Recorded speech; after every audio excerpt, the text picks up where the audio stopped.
Handoff Adrian up the middle, room to the 20, cuts to the left to the 25, and Adrian's loose! He splits the defense! 50, 40, 30, goodbye, baby! Touchdown! We bleed purple, and our bones are gold.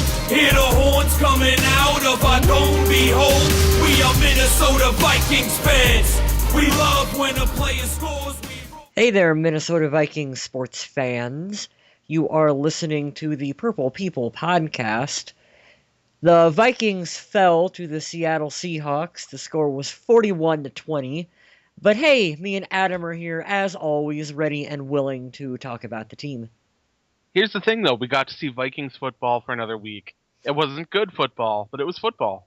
Yes, and it should be expected at this point in the season to see outcomes like this based on the first half of the season. But like you said, it's always exciting to see Vikings football, win, lose, or draw. We bleed purple and gold here at the podcast. And that's why we're recording episode number 76 of the Purple People podcast.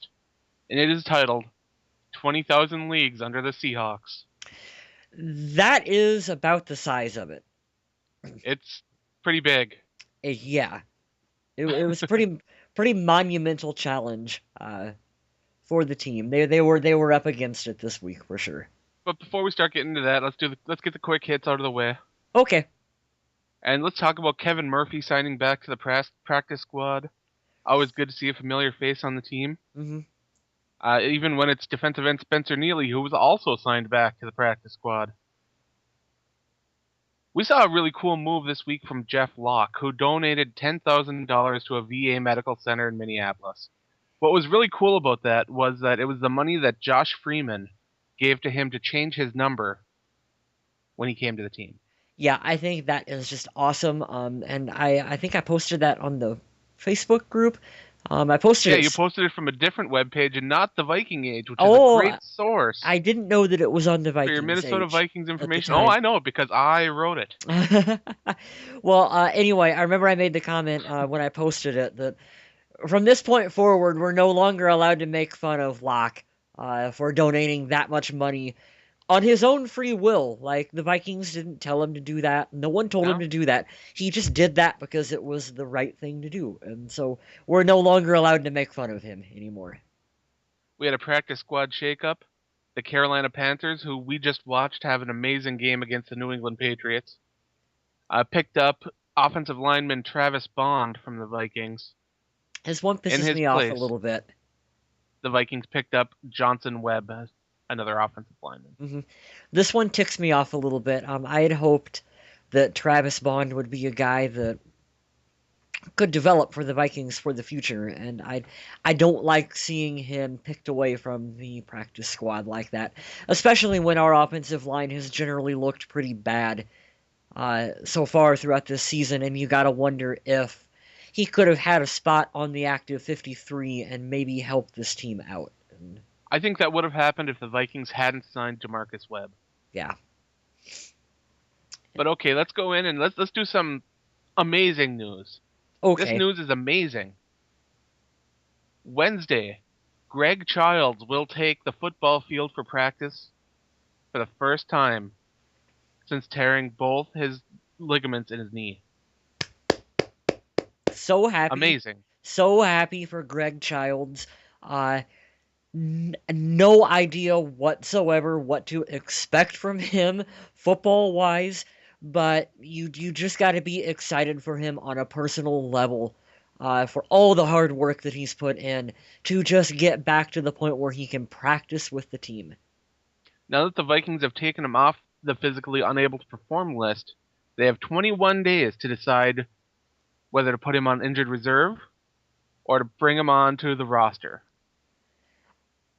I'm going to assume they put him on injured reserve just to save him from potentially maybe being picked up by another roster. That would be... See, I think that's because the Vikings are already carrying so many wide receivers. Exactly, and I just think that's the best course of actions for him, because it's really unrealistic to think that he's going to step in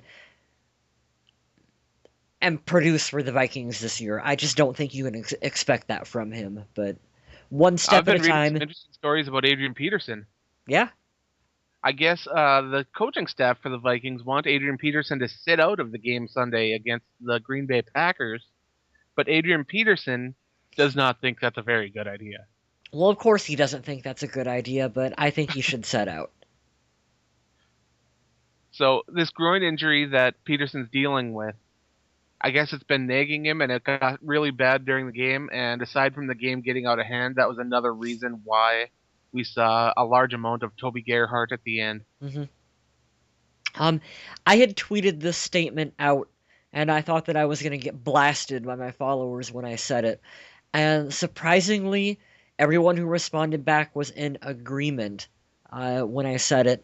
And that's that basically we're at the point in the season where Adrian he's hurt with whatever's wrong with him, and it's almost a detriment to the team, as stupid as it sounds, to keep giving him the carries that he's getting and to think that he's going to put the team on his back and carry us to a victory. It's not going to happen. So The team is looking at the long-term picture to try to get him to sit out. Precisely. Reducing his carries, setting him out, putting Gerhart out there. Guys, this is not the worst thing that's going to happen for the Vikings. If Peterson does play, he will most likely be on a very limited snap count. Because what if he plays and what if he gets hurt? Right. I don't want to go there, but what if that happens? Just put Gerhart in. Here's a guy that I was kind of surprised to see get some plays on Sunday, and that was Jerome Simpson, who was finally officially charged with his DWI, his driving while intoxicated, and refusing to submit to a chemical test. Bad news, considering that he's got the probation back in his hometown where he got busted with the marijuana deal and he wasn't supposed to be drinking at all. So yeah, we'll see what happens out of this. We'll see. Good timing for Greg Childs to be back practicing with the team.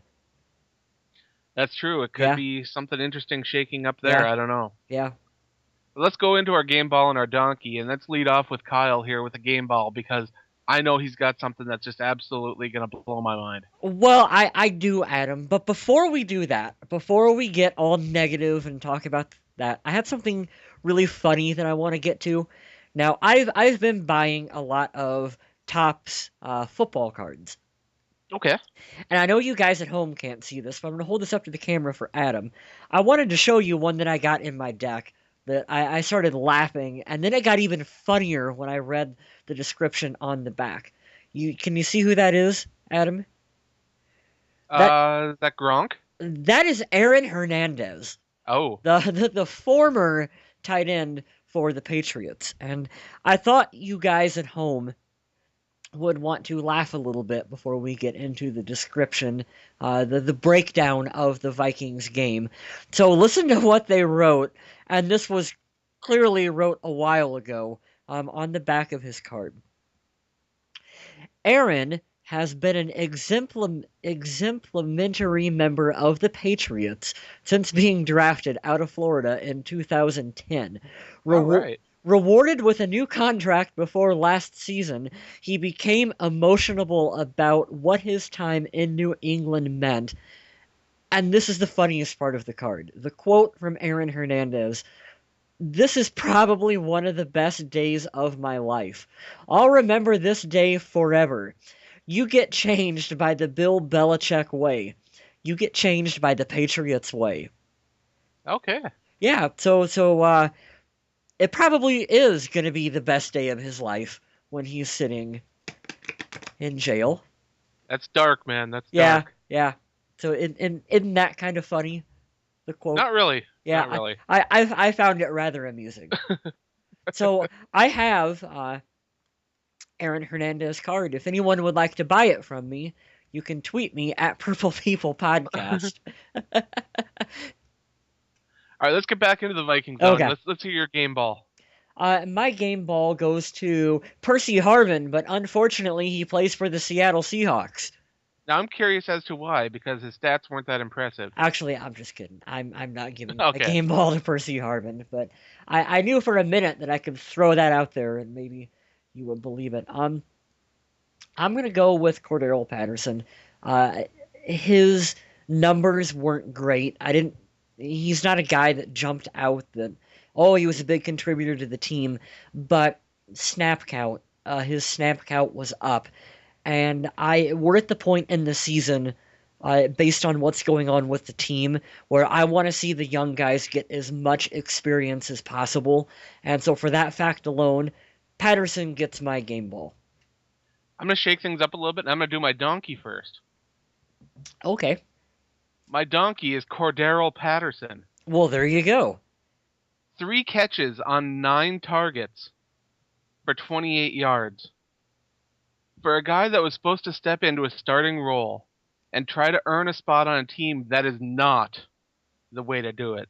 He still did an excellent job on kick returns as usual, but I'm talking about his offensive performance. It was dismal, it was sad, and it was somewhat pathetic. He's a first-round draft pick. Get it together. Well, when you have Christian Ponder staring you down, and Or Matt Castle. or Matt Castle for that matter, it's not going to do anyone any good on the team. Well, let me go into my game ball, who is going to Jarius John Wright? Carlson once again. John Carlson led the team with 5 catches and tied Jarius Wright for the most receiving yards in the game. Now, John Carlson is the kind of guy, when he gets targets, he gets catches. Carlson equals production. We need that shirt made. He's showing he can do a lot more than what people were thinking that he was limited to, and they were complaining about his salary. He took that salary cut, and now he's showing, hey, I am worth the money.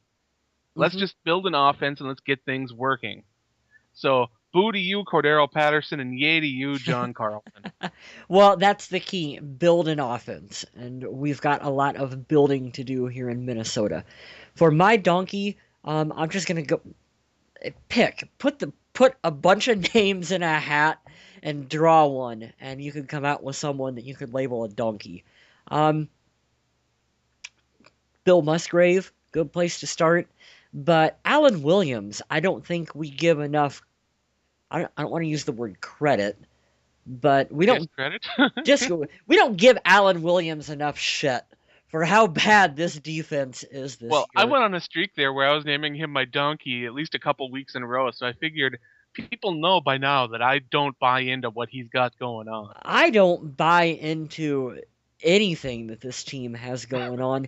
First and foremost, schematically, we need a change on offense and defense in the worst way possible after this season. And folks, the Tampa 2, it's got to go. It has to go. Alan Williams has to go. The schemes have to go. All of this has to go away the day after the season is over. Well, we got the game ball and the donkey out of the way, so let's go into the game review. Okay. Offensively, if you didn't watch the game, you didn't miss much. Nope. To be honest, if nothing, Christian Ponder and Matt Castle proved that they are the same quarterback and that neither one of them is an answer short or long term for this team. That's for damn sure. I actually spared myself the horrors of the end of that game.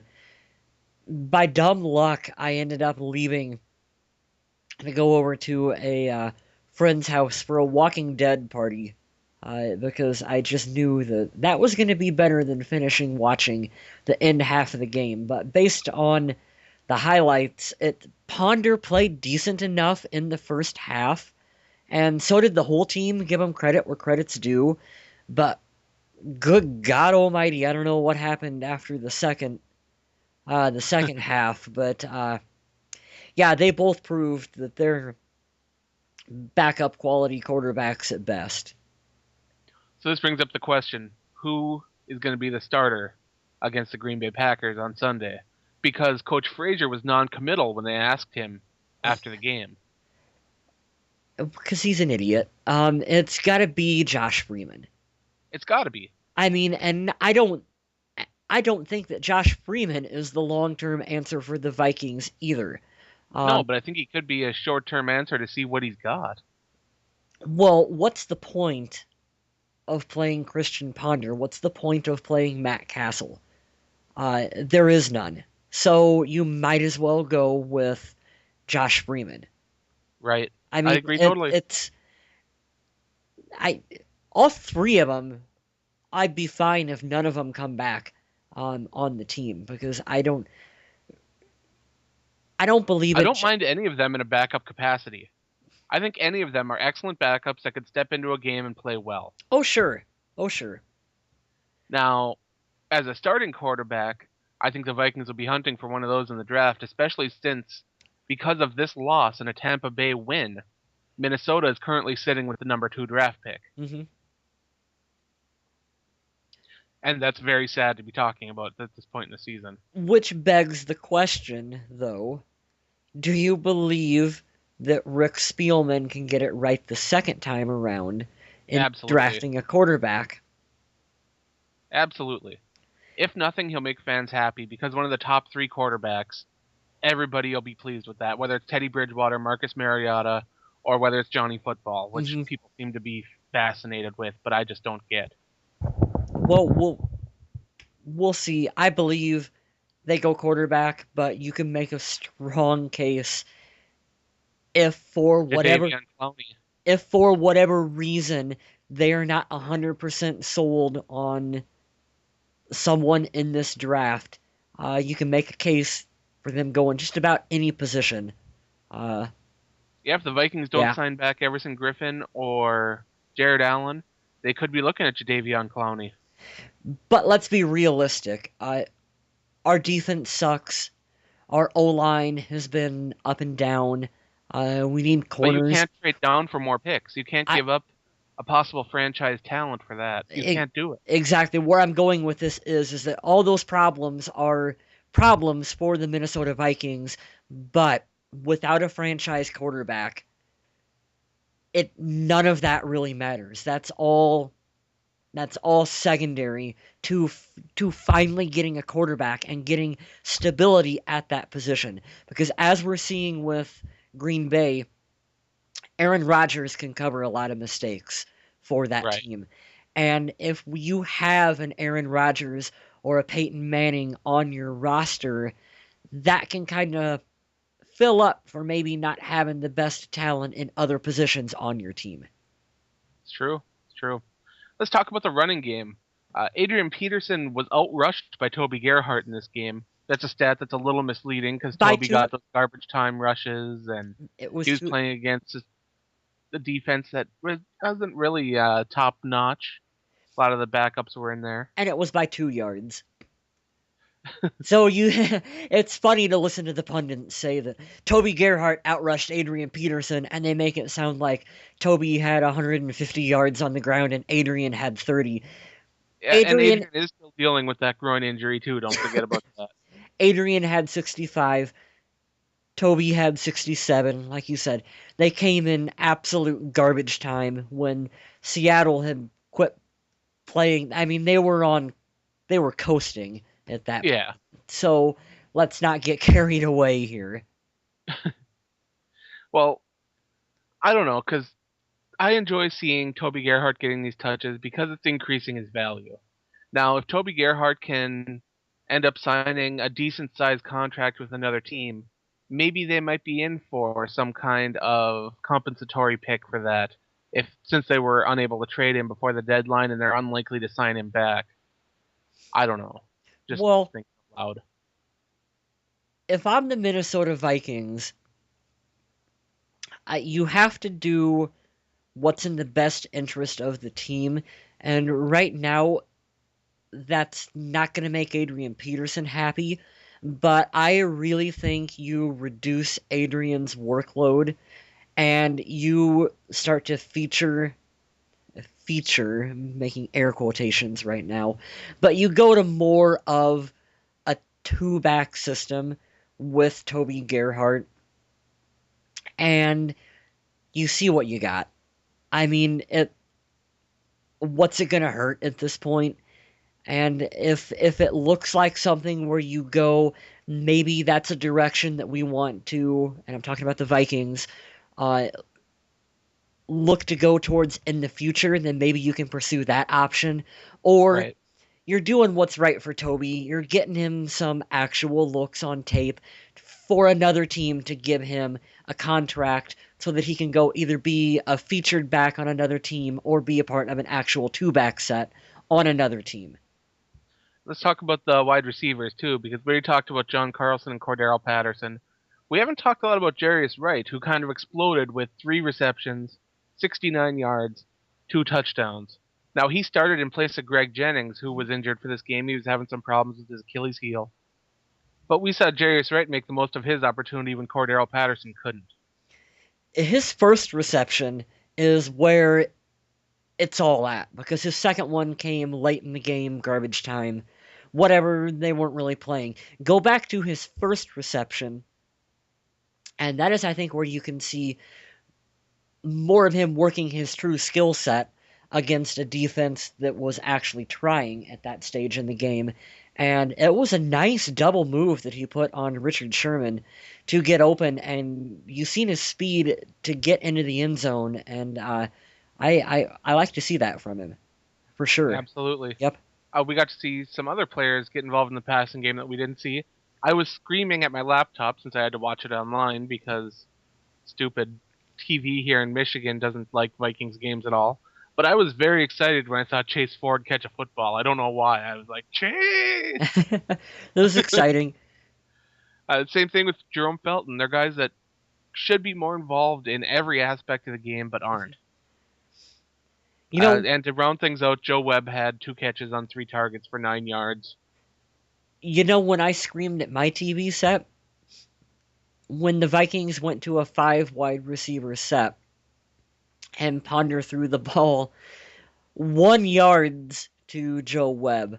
It's like, out of all the 5 options you had on the field, nobody was able to get open other than Joe Webb for 1 yard. Like, that was legitimately the only thing that you could do at that point. Like, Yeah, it might have been an important yard. You never know. really? Like, our offense is that bad that It's pretty bad. yeah, oh man, that was. Let's move on to defense, shall we? Let's not do that quite yet. Oh, you got something else? There's one other problem that we have on the offensive side of the ball going into the game against Green Bay on Sunday. And this is kind of a big one. Our center, John Sullivan. John That's Sullivan right. suffered a concussion. Yeah. And he could miss the game if he can't pass the concussion test by then. Remember, Green Bay's defensive front features the large and somehow incredibly mobile and somewhat charismatic B.J. Raji. And he could make things really hard for a backup center. Pre-draft, I was a big fan of B.J. Raji. And of course, as soon as he went to Green Bay, I'm like, fuck him, I hate him. He's the worst player in the league. But no, you do got to give. I like B.J. Raji. He's a good, solid player. Show me what you got, Raji. That commercial is really funny.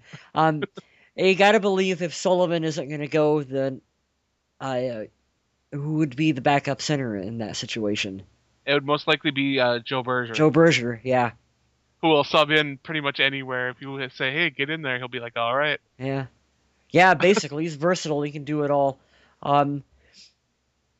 Even if he's not hurt at this point, you just go sit out.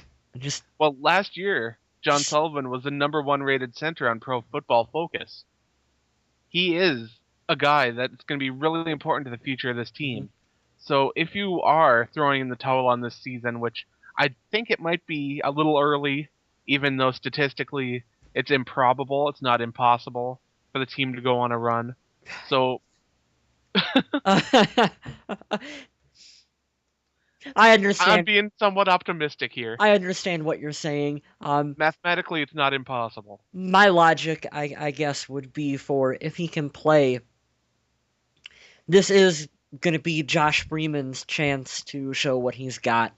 And you don't want to completely stick him out there with a bunch of scrubs and backups. Not that Right. Joe Berger is that bad, but you do kind of want to put your best foot forward just for the I like sake. Berger, but he is a downgrade from Sullivan. Yes, just for the sake of seeing what you've got in Josh Freeman. You don't want to completely throw him to the wolves out there, even though we've already done that to him. You're right. Yeah. Let's hop over the defensive side of the ball now, and let's talk about Josh Robinson. He's hurt. He is hurt bad. Yeah. He fractured his sternum, That just sounds painful. which I don't even know what's in there to fracture. I don't know much about sternums. I mean, as a football guy that loves hearing about all these sports, you hear about collarbones, you hear about ACLs, PCLs, turf toe, and you kind of learn what everything is. Yeah. A fractured sternum, I don't know. I don't know, but I'm pretty sure that was how Milton died at the end of The Walking Dead. Was a fractured sternum. Well, people are saying that Robinson could miss the rest of the season with this injury. Other places are saying Does it- maybe 4 weeks. Doesn't matter. Yes, it does, because Josh Robinson is so new to his new position Yeah. that he needs as many reps there as possible.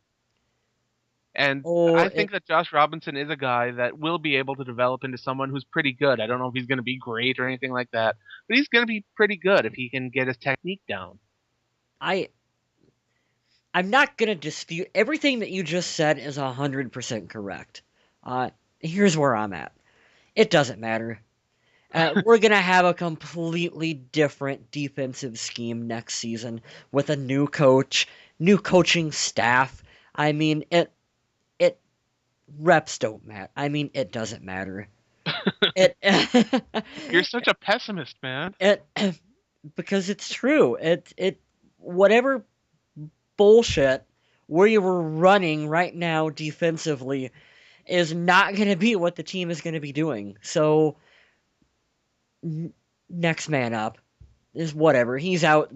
Get someone else in. Let's finish the season and let's. What are you going to put Sean Prater in the slot? AJ Jefferson? Sean Prater's a Hawkeye. He can probably handle it better than Josh Robinson.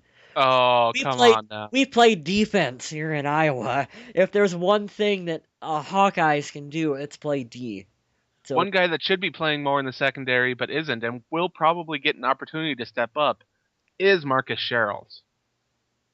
I think that when Marcus Sherrills gets an opportunity, whether it's an injury, a suspension, whatever, I think that Marcus Sherrills is a guy that doesn't get enough attention for the good things he does on defense, while people do recognize him for his ability to return punts. Mhm. Same thing with Anderson Dejo in special teams. I still like what I see from Anderson Dejo. He's all over the field. 6 solo tackles, led the team, 5 assisted tackles. This guy is everywhere. When Harrison Smith comes back, if you partner him with Anderson Dejo, you will have a fast, efficient, strong team of safeties. It's a good combination. You like to see that when the season is in effect over. You like to see the guys who are still out there trying and not just on autopilot. And yeah, he's a guy that's he's out there. He knows that he's auditioning not only for the Minnesota Vikings, but just based on what could happen with this team. And I'm talking about lots of players getting exploded. Absolutely. And I mean, you don't know who's going to be back other than Adrian Peterson and and a couple other guys that they're going to be back. And Charlie Johnson. Charlie Johnson, the perennial Pro Bowler. He'll be here every year, damn it. Oh, wow. You know But who I want to see more of? Who's that? Everson Griffin? Yeah, that'd be good. But Michael Motti. Okay. Can we get Michael Motti some actual playing time on this team? I still don't understand what this team sees in Marvin Mitchell. Marvin Mitchell's a good backup. He's a good sub.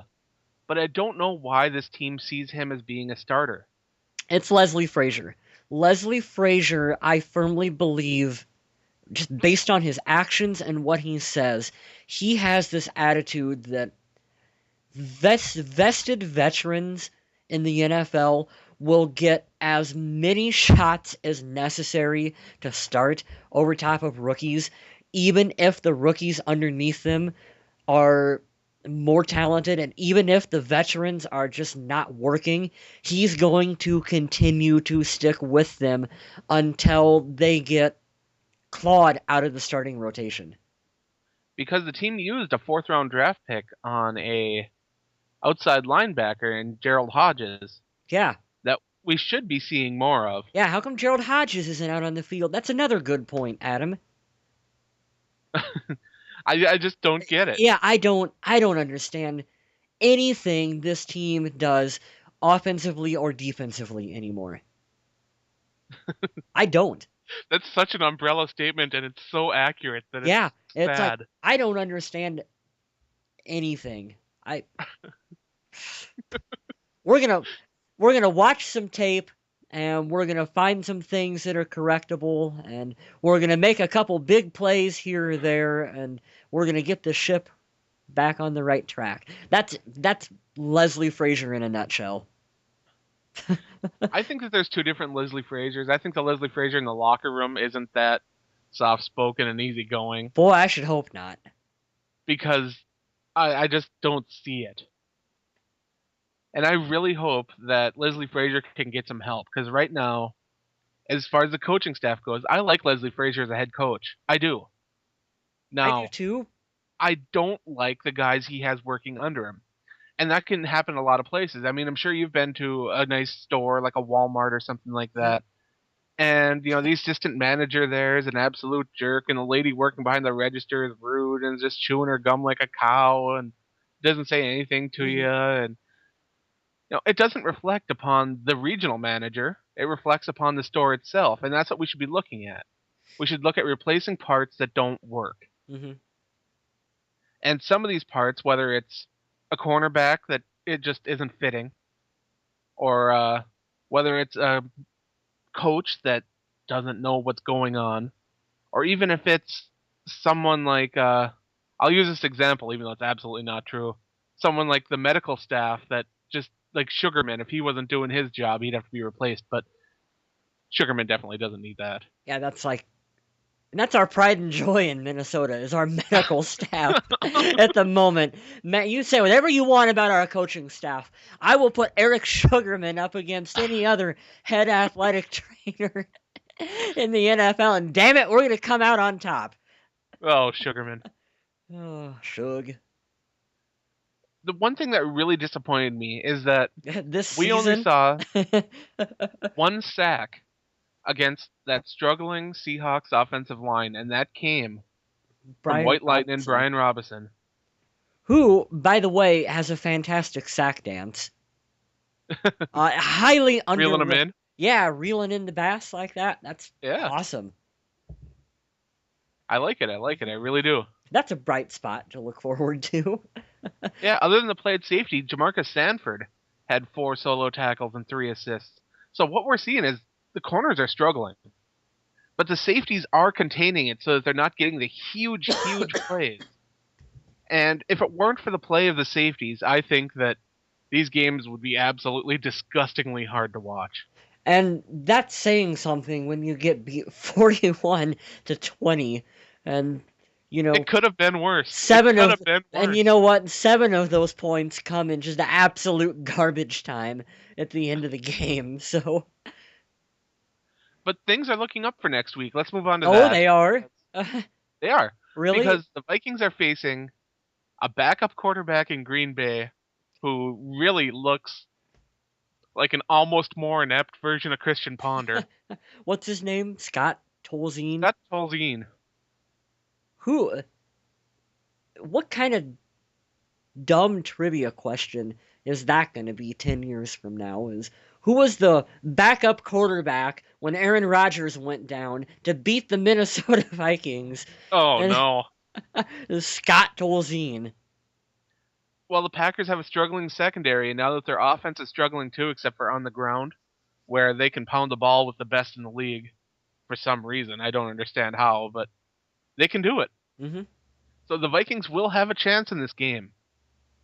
I said that I said that before the Seahawks game too. I'm trying to be optimistic here. If there's any week that, as a Vikings fan, you should be pulling for them to get a win, it's against the Green Bay Packers. Draft positions, all that other stuff will sort itself out. If you're a Vikings fan, you want to beat the Packers. You want to see the Vikings beat the Packers. Yes. So, yeah, I want to see us kill them next week. And I don't care if it's against Scott Tolzien or not. We'll take it. Hopefully. And you know the excuses will come out. Well, Scott Tolzien. Well, the Vikings can't control over who the Packers start at quarterback. Yeah. I don't understand the Packers anyway. They brought in Vince Young, who looked really good during the preseason. And they cut him for Seneca Wallace. For Seneca Wallace, who is an injury machine. Yeah. And is just another guy who's all right, but not great. And then they bring in all these guys, Scott Tolzien, and now they brought back what's-his-face cut from every team. Matt Flynn. Matt Flynn, yeah. Matt Flynn. It's just a mess there in Green Bay, and if Minnesota can go in there, get organized, they can take some of this pride, hopefully. You know what the worst thing about this season is that if this team pick and choose, you pick lots of things, but if this team was halfway competent, the division is here to be taken. It was. It's wide open. We could have been stepping up. We could have been running away with this. Cutler went down. Rodgers went down. The Lions have a defense that just isn't as good as people think, and their play on offense is very streaky. Mm-hmm. This is a division that the Vikings could have been in. But man, they are sitting in the cellar right now. Yeah, and if not for Jacksonville, they'd be the worst team in the league. God. Which is sick because Minnesota has so much more talent than Jacksonville. Maybe. I don't know. So much more. You gotta be bad for a reason, right? I don't understand it, and I probably never will. That's probably why I'm not a GM of an NFL team. Yeah. How frustrating do you think this has to be for Rick Spielman? How frustrating do you think it has to be, too, for the Wilfs, who are trying to get all this stuff ready and charge these big PSLs for these seats in the new stadium? I know. It's an awful time to be an awful team. Yeah. Awful. Yeah. What do you do? At least a respectable performance would have put things so that a team would say, okay, I don't mind paying a couple $100 for a ticket instead of it being a little cheaper. Mm-hmm. It's okay. People don't mind that when their team's winning or when they've got excitement. But when you've got, Adrian Peterson injured or on a snap count, you've got the play that you're putting out for the quarterbacks, you've got the offensive and defensive strategies that are being put forth that looks like a kid drew them on the back of a cereal box of Kicks. Yeah, it's non-existent. I'll tell you what you do. You gut the team, the coaching staff, Leslie Frazier, all of them, and you enter full-on rebuilding mode. And I know that doesn't sell tickets for a new stadium, but what else do you do? I mean, it's time to sit back and reevaluate everything. Yeah. Find the talent, find the tools. Minnesota going into Green Bay next week. But here's the thing, guys. It's not impossible. We all made fun of the Kansas City Chiefs last season. How many players did they send to the Pro Bowl, Adam? Lots. They sent the most players to the Pro Bowl. And yes. They won, 2-3 games last year? It wasn't much. Kansas City sucked, okay? They bring in a solid game-managing quarterback in Alex Smith. And they get some health players back on defense. Yes. They bring in a proven head coach in Andy Reid, and suddenly Chiefs season gets turned around. So, I don't know what you do at you figure something out at quarterback, you bring in some kind of a head coach, you you guys know the names that are out there that people want, or maybe you go to college and bring in someone and hope that that works. You go the Pete Carroll college route or whatever. As long as you don't go the Chip Kelly route. Yeah, but it's not impossible for this team to completely turn it around because, like you said, Adam, we do believe that we got talent on this roster. Definitely. And I do believe that too, but it's just something isn't working, so let's get it figured out. And with that, I think we will call this episode done. I think so. Thanks too. everyone for listening. Remember, check us out on Facebook, Twitter. Kyle loves Twitter. And you'll love Kyle on Twitter. We talked about Walking Dead this week. It's been Absolutely. fun. And don't forget to visit the Viking Age, where you can click on all my articles and help me out because I'm trying to get established here. Adam does good work. You should read all of his stuff. It should be your homepage when you click on whatever. I'm not sure about that. Yeah, well, I think it should be whatever internet browser you choose when you click on it. When you're on Internet Explorer there. If you run Internet Explorer, I don't My parents run Internet Explorer. Everyone's parents run Internet Explorer, Adam. But I'd like to thank everyone for listening and remind everybody to stay classy, Minnesota.